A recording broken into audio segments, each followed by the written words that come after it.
কে বলেছে তোমার দ্বারা হবে না? এই পৃথিবীতে এমন অনেক মানুষ আছে যারা তোমার স্বপ্নের আগে তোমার ব্যর্থতাকেই দেখে।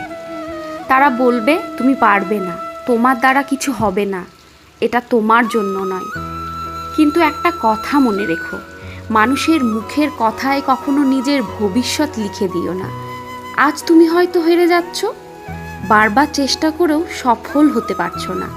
হয়তো তোমার পরিশ্রম কেউ দেখছে না, হয়তো তোমার চোখের জল, তোমার নির্ঘুম রাত, তোমার ভেঙে পড়া মন এসবের কোনো সাক্ষী নেই।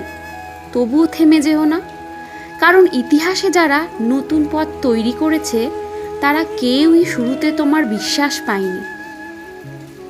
তাদের নিয়েও হাসাহাসি হয়েছে, তাদের নিয়েও সন্দেহ করা হয়েছে, কিন্তু তারা থামেনি।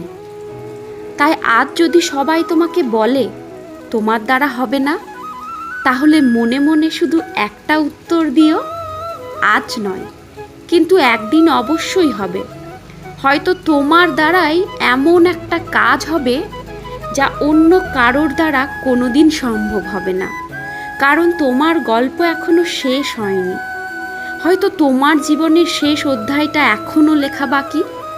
আর যেদিন তুমি সফল হবে সেদিন তোমার উত্তর কোনো কথাই নয়, তোমার সাফল্যেই লেখা থাকবে।